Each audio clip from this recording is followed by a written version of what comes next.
Terramar Fórum 2723-1674 e Terramar TUF 3025-2535 e 999-35-5888 com estacionamento próprio na Avenida 28 de Março 513 Terramar TUF.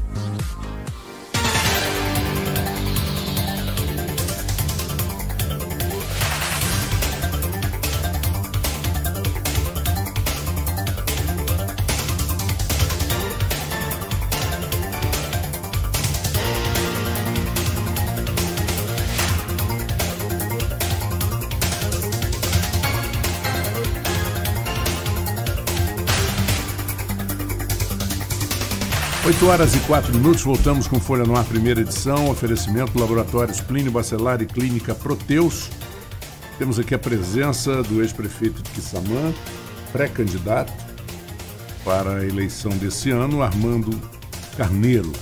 Vou seguindo, jogando a bola para Arnaldo novamente. Arnaldo, com você. Armando, a gente estava conversando aqui nos bastidores que parece a política de Quissamã parece muito polarizada e que usam muito as redes sociais aqui. Tem hora que eu estou até me perdendo nos comentários aqui, não está dando para repassar todas as perguntas. Com relação a esse ponto, a prefeita Fátima Pacheco, na semana passada, falou muito sobre isso, que o Facebook tem muita influência na política de lá. As pessoas são muito ativas em comentários, em colocações, e ela disse ela disse aqui que seriam até algumas colocações agressivas e que ela já teria até mesmo registrado ocorrência com relação a isso. Você vê da mesma forma? Ele também tem ocorrências com relação a essa questão? É mesmo muito agressiva essa política, sobretudo a partir das redes sociais? Eu acho que isso é um processo não só em Quissamã, em outros lugares também, né? Agora, o processo ilegal, que é colocar fakes, etc, isso acontece lá e eu acho que vai ter alguma consequência. No mais, grupos com opiniões contrárias, né? A gente percebe que quando há uma manifestação que a gente considera que a opinião pública tem que saber, tem que falar, a gente tem que saber, a gente também se manifesta nas redes sociais, né? Porque é muita mentira que é dita na cidade, né? Muita mentira que se eu não houver um grupo, umas pessoas para esclarecer, isso passa como verdade, porque são repetidas tantas vezes. Por exemplo, falou aqui que 100 milhões de reais, que ela pegou o município com 100 milhões de reais em dívida. Mentira, entendeu? Porque o município de Quissamã está quebrado, peguei o município quebrado.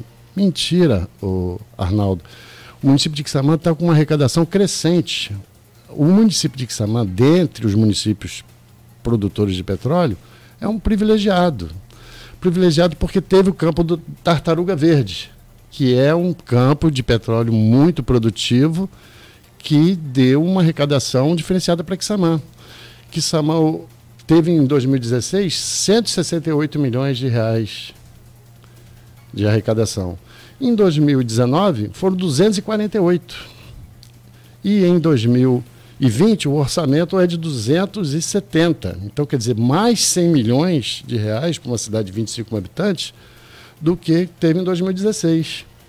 Então você não pode dizer que isso é uma crise. Não é o mesmo caso que ocorre em Campos, não é o mesmo caso que ocorre em São João da Barra, em Carapebus.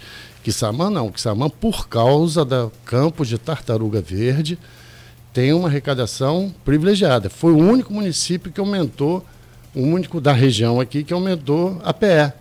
A PE de Quissamã não caiu. A de Campos caiu 60%. A de São João da Barra zerou. A de Carapebus zerou. A de Quissamã aumentou. Então, quer dizer, por causa única exclusivamente desse campo. Então, não há motivo para choro. O choro é para dizer... no Quissamã perdeu a arrecadação, para dizer da inoperância do governo, que não consegue entregar obra nenhuma. Não entregou uma obra, as obras estão paradas. Os recursos são utilizados de uma forma completamente incorreta na área de saúde, até na área de educação, como eu citei o caso dos uniformes. Tem casos de merenda também, que o Tribunal de Contas chegou a questionar, entendeu? Tem muitas coisas que a gente percebe que indícios claros de superfaturamento que levam o rico dinheirinho da cidade para o ralo, para o lixo, como as pessoas dizem lá, né? Então é isso que a gente está querendo buscar de volta, né? Que a gente percebe que Quissamã está querendo ver sorrir novamente. Quem via Quissamã 10 anos atrás percebia uma cidade pujante, crescente, com desenvolvimento, com bolsa de estudos, com casas populares, o patrimônio histórico em dia. E hoje em dia a gente vê os próprios municipais abandonados e a gente vê a cidade triste, querendo realmente mudança. Armando, eu não quero fazer referência a um político específico, né? Mas você acha que, de uma maneira geral, os políticos estão usando muito esses argumentos de crise? Não, alguns têm razão. Na minha opinião, tem razão, né? Por exemplo, aqui, eu acho que o Campos realmente... Não, a gente sabe que a crise existe, mas existe. Eu digo muito mais o discurso da crise atrapalhando do que, por exemplo, uma busca de solução. Uma busca de plano B. Exatamente, isso também ocorre. Mas a crise impacta muito, mas você, como é a realidade, você tem que trabalhar com a realidade. Então você tem que buscar as soluções, porque a sua realidade é de queda de arrecadação. Os campos de petróleo, todo mundo sabe que os campos maduros iam perder, sim, com o tempo, a produção. Isso. E, ao mesmo tempo, nós temos hoje, por exemplo, uma oscilação nos preços no mercado internacional. Em janeiro, tivemos a $70 o barril de petróleo, quando teve aquele atentado lá no Irã. Certo. Agora, em fevereiro, agora já caiu para 54, 53 o preço do barril. Então, quer dizer, é uma oscilação muito grande. Então, isso vai se refletir diretamente. Agora, os municípios têm que buscar a solução. Qual a solução, Arnaldo? Procurar quebrar a dependência dos royalties. Ver as potencialidades de cada município e explorar elas para o seu desenvolvimento econômico. É o caso que nós fizemos lá com a questão do turismo, com a questão da Barra do Furado, com a questão da agricultura, que hoje não se faz nada, a agricultura está abandonada, o turismo é só conversa fiada, não existe nenhuma ação concreta para melhorar a atividade turística na cidade. E hoje o projeto de Barra do Furado, hoje tem os pescadores lá ficam indignados, tem uma draga que o governo federal, que a Petrobras doou para os pescadores, que até hoje não está funcionando por pura incompetência. E isso causa um transtorno muito grande para a atividade pesqueira, que impacta na nossa região lá de Barra do Furado e aqui em Campos, no Farol de São Tomé. Então a gente percebe isso acontecer. Existe sim, Marco Antônio, uma crise em alguns municípios, mas também falta busca das soluções para você saber quais são o forte do município e atacar e fortalecer mais ainda. No nosso caso lá, não está sendo procurado essas soluções. E, além do mais, o município de Quissamã não pode reclamar da arrecadação. A arrecadação do município de Quissamã, hoje, de 278 milhões de reais, é uma das maiores do estado do Rio. Então, acho que há de se fazer muito com esses recursos, por bem da população. Nessa toada da sua resposta, tem a pergunta do Lúcio Afrânio, perguntando qual é o seu projeto para Quissamã se o município perder repasse de petróleo, como trazer essas novas receitas. Falando aqui num cenário pós-partilha de royalties, se realmente ela avançar. Acho que você acabou já respondendo a pergunta dele, né? É diversificar a economia nesses setores. Mas seria o quê? Lei de incentivos? Como fazer para atrair esses investimentos? O Lúcio, eu acho o seguinte, que nós temos que ter o planejamento. O que está faltando hoje em Quissamã é planejamento, entendeu? Não se sabe para onde vai, um governo sem rumo. É o que eu digo, esse planejamento tem que ser com a sociedade local. Então, o plano diretor, que foi aprovado em 2016, por lei, ele teria que ser revisto em 2016. Em 2006 ele foi aprovado com 10 anos, por lei teria que ser revisto. Até hoje, nada. Então, em 14, 15 anos, a coisa já mudou. Então, há necessidade do plano diretor para a gente fazer uma nova organização. E num cenário de queda de arrecadação, é claro que as medidas vão ter que ser tomadas no sentido de se adequar. Aí tem que se voltar a essas questões de que são as nossas fortalezas lá e buscar investimentos com parcerias privadas, né? E ao mesmo tempo que vai ter que se procurar as soluções. Mas isso a sociedade é que vai dizer, não é da cabeça do prefeito. Sim. Então, quando você não faz um plano diretor, quando você não ouve a sociedade, você vem com ideias da sua própria cabeça que às vezes não é a ideia que a população quer e nem é a mais correta. Por exemplo, ela cismou de fazer um balneário. O balneário não tinha viabilidade ambiental, nem tinha, vamos dizer assim, o clamor popular. Isso é um projeto que chegou a gastar, não sei, quase R$150 mil num projeto que não andou. Mas não veio de um pedido da população, veio de uma cabeça que achou que aquilo era bom. Aqui na nossa região, a gente discute, não que não seja a mesma pessoa, mas a gente discute muito o inchaço da máquina pública nas prefeituras da região com o advento dos royalties. Foi assim em Campos, né, desde o governo Arnaldo Viana e chegando até o governo Rosinha, quando começa mesmo a cair as receitas de produção de petróleo. Como você colocou aí, eu acho que a gente pode falar sobre a questão de fundo que não foi feito na nossa região para se preparar para esse momento de descomissionamento que vive a Bacia de Campos. Posso falar de São João da Barra também, que houve um inchaço da máquina pública. Falo com propriedade das duas cidades porque acompanhei. Mas em Quissamã também a prefeita, quando esteve aqui, citou que teve ao longo dos anos um inchaço da máquina pública. Você foi prefeito lá no início, né? Você falou, a gente conversando aqui nos bastidores, você até colocou, teve uma queda ali em 2009 na questão de royalties de petróleo, mas você pegou uma época muito boa de pujança de royalties de petróleo, como os administradores que eu citei, Arnaldo aqui em Campos, a própria prefeita Carla lá em São João da Barra, também pegaram, né, essa fase de crescimento de royalties. Olhando hoje à luz da história, olhando para trás, você acha que os prefeitos da região, incluindo você, erraram de alguma forma nesse inchaço da máquina, contratando servidor público demais? Olha, eu considero que no nosso caso, eu acho que no nosso caso em Quissamã, não houve assim uma desproporção. Realmente a arrecadação de Quissamã era uma arrecadação boa, com aquela oscilação que eu falei com você em 2009, que foi um baque violento. Mas na minha opinião, o rumo que nós demos com os recursos para tirar o município da dependência de petróleo é um rumo correto que poderia ser repetido a qualquer momento, que ainda eu acho, a direção correta a se tomar. Então, não acredito que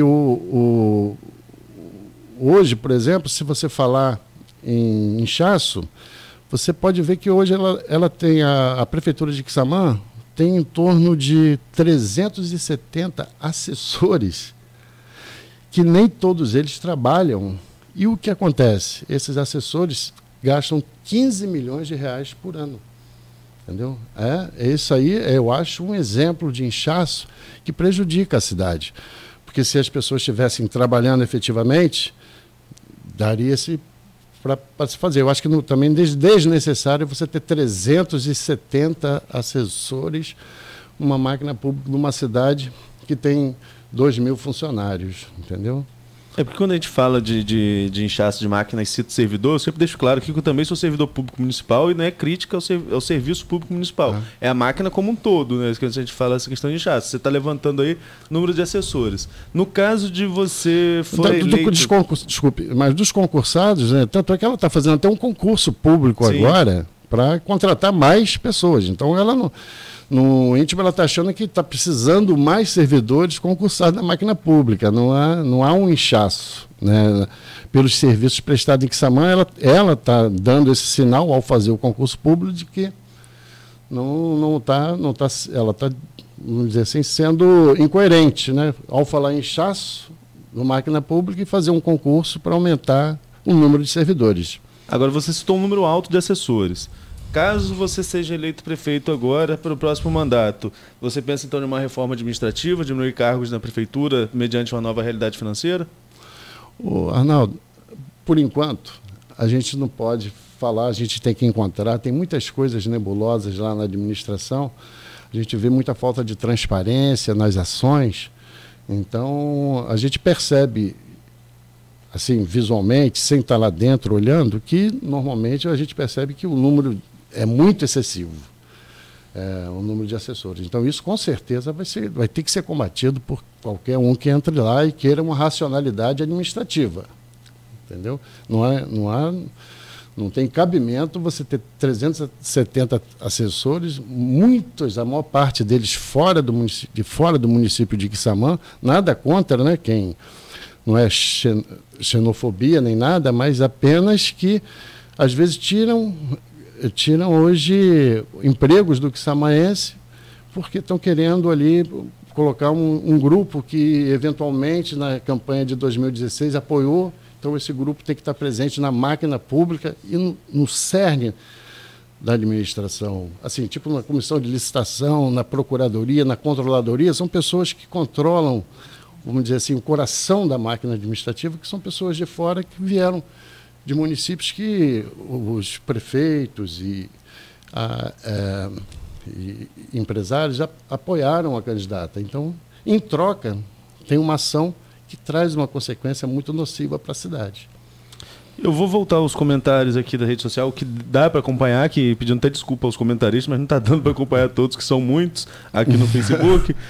Mas o Cirano Martinho, desde cedo, fez uma ponderação aqui, pedindo para fazer uma pergunta. Armando, explique os avanços da educação no seu governo. Ele pediu para você falar sobre essa questão da educação. Que você citou algumas vezes aqui, inclusive. Meu amigo professor universitário, e, na verdade, os avanços que nós tivemos na educação foram fantásticos, né? Que eu acho, para mim, a política ideal para você diminuir a desigualdade. Aquela história de que você tem que...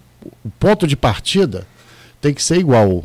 Todo mundo tem que ter a mesma educação e tem que ter um ponto de partida igual. Quem vai chegar lá, vai ser aí, já é o mérito pessoal. Então, nós demos uma coisa inédita, bolsa de estudo de 100% para todos os quissamãenses que passavam no vestibular, com transporte gratuito. Então, nós construímos 4 escolas, 3 municipais e o IFE.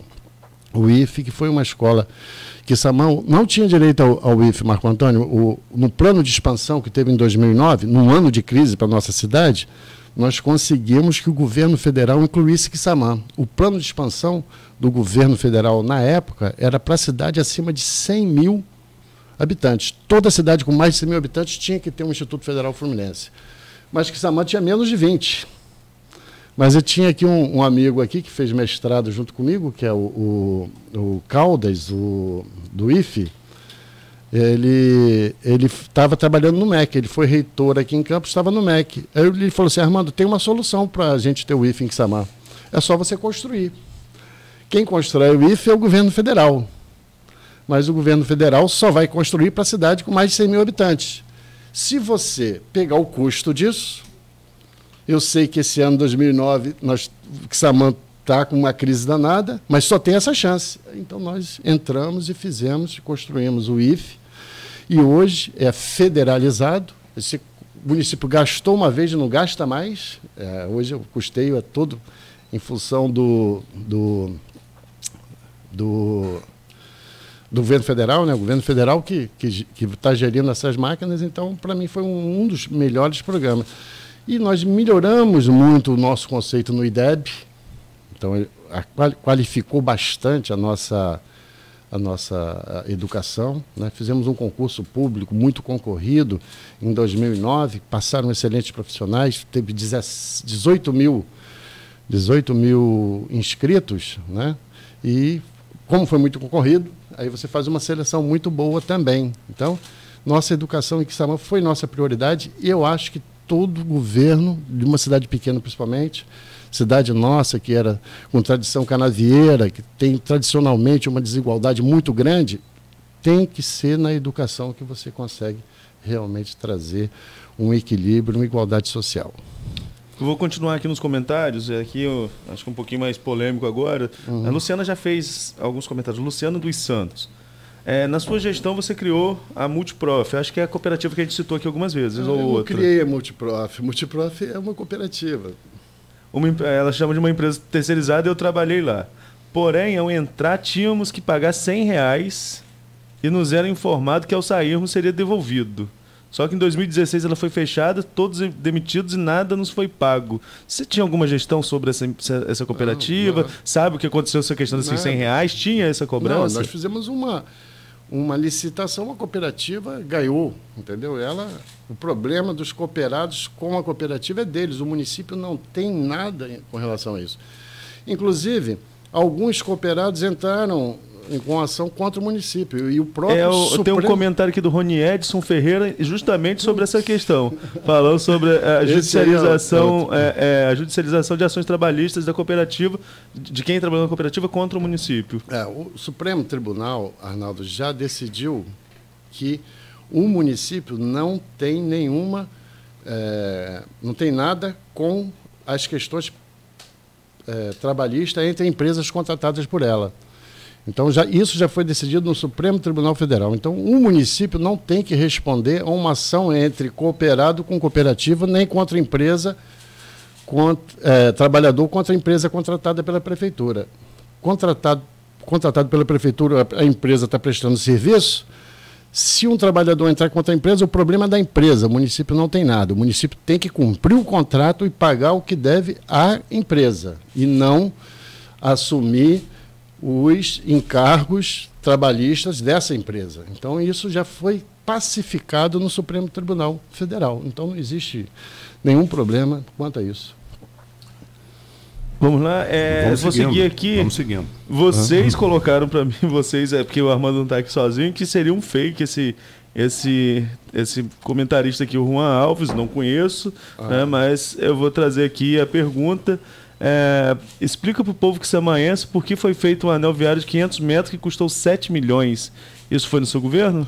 Isso foi uma mentira que eles repetem. Na verdade, uma obra que foi licitada, que nós tivemos no plano diretor, ficou definido para fazer um anel viário na cidade. Nós fizemos uma urbanização num trecho de um bairro. Nesse trecho, nós já colocamos o que estava previsto no plano diretor. Mas só que além desse trecho, nós fizemos a urbanização do bairro inteiro, com calçamento, o bairro da Ribeira. Nós fizemos uma intervenção próximo da escola cenecista.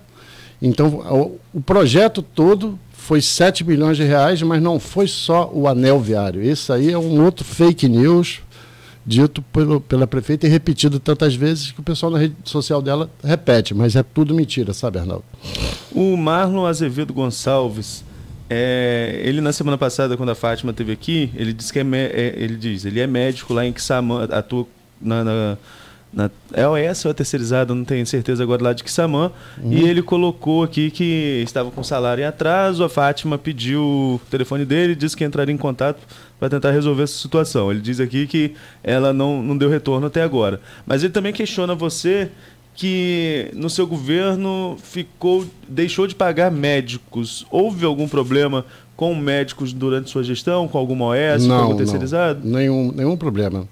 Na saúde era OS ou eram todos contratados direto? Não, tinha o OCIP também. Tinha uma OCIP, não é que é uma OS, né? Não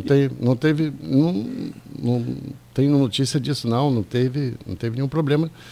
Já se passaram 8 anos, até hoje ninguém me falou de nenhum problema de deixar de pagar pessoal, né? Ele tá demorando pra caramba para receber o que é direito dele, né? Então, se tiver alguma dívida, é com relação à OS com o CIP, né? O CIP, no caso.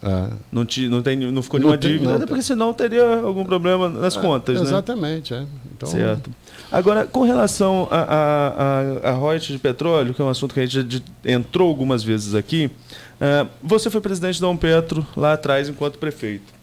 Muito se discute hoje que os royalties são bem finitos. Todo mundo sabia disso desde sempre. E a Bacia de Campos começa a enfrentar isso de uma forma mais acentuada, com os campos maduros aqui da nossa região. Como eu falei mais cedo, dos comissionamentos de algumas plataformas, investimentos que vão tentar recuperar esses campos maduros, enfim. Tem todo um contexto do setor de petróleo e gás.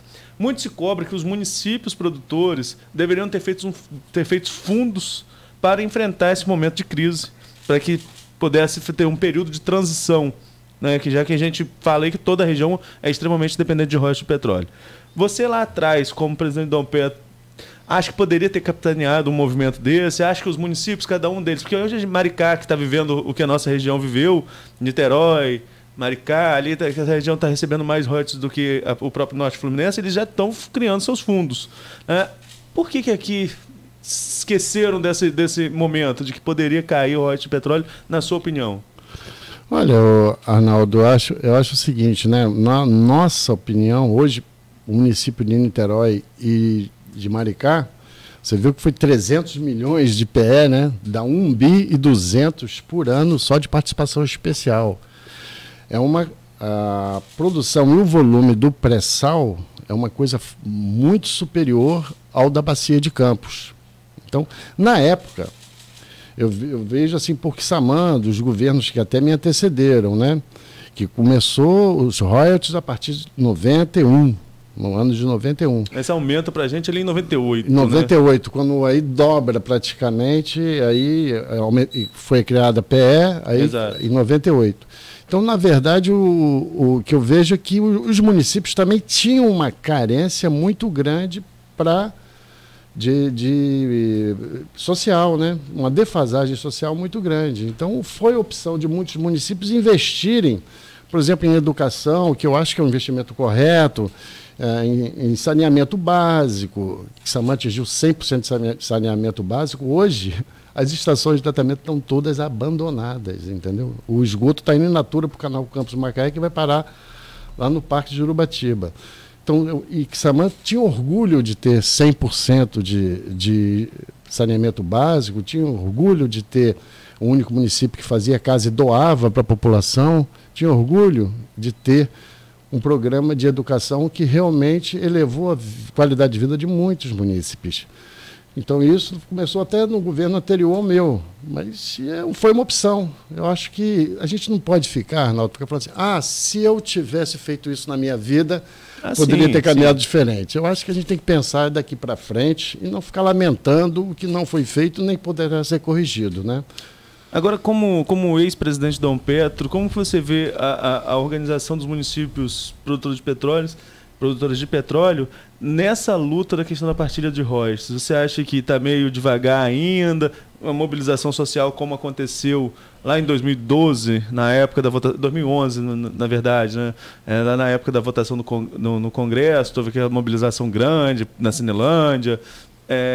Hoje não está muito parado, não? E o que você atribuiria o fato de a sociedade não se engajar tanto na defesa dos royalties? Só mesmo os políticos estão mais preocupados com isso, e digamos que políticos e a academia de alguma forma, mas a população de forma geral está tão fria com relação a essa questão. Eu atribuo isso aí à população no dia a dia. Todos estão correndo atrás do seu ganha-pão, da sua labuta, do seu trabalho, né? Então, os políticos é que tem que ter realmente, que tem a noção exata do impacto disso na vida das pessoas. As pessoas muitas vezes não são obrigadas a estarem sabendo de todo o impacto que eles terão. Então, cabe à academia, cabe aos políticos realmente estarem mostrando, ligar aquele sinal de alerta. Olha, gente, se aconteceu isso que estão falando lá, vai ser o caos, entendeu? Eu acho que o caos pode acontecer.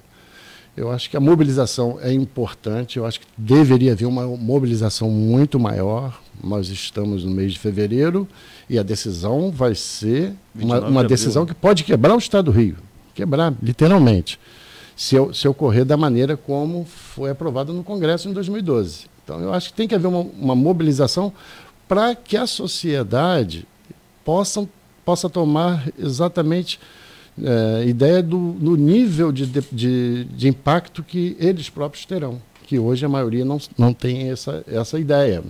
Então, na verdade, nós fizemos em 2008, 2009, 2010, 2011, quase todo ano, depois que decidiram mudar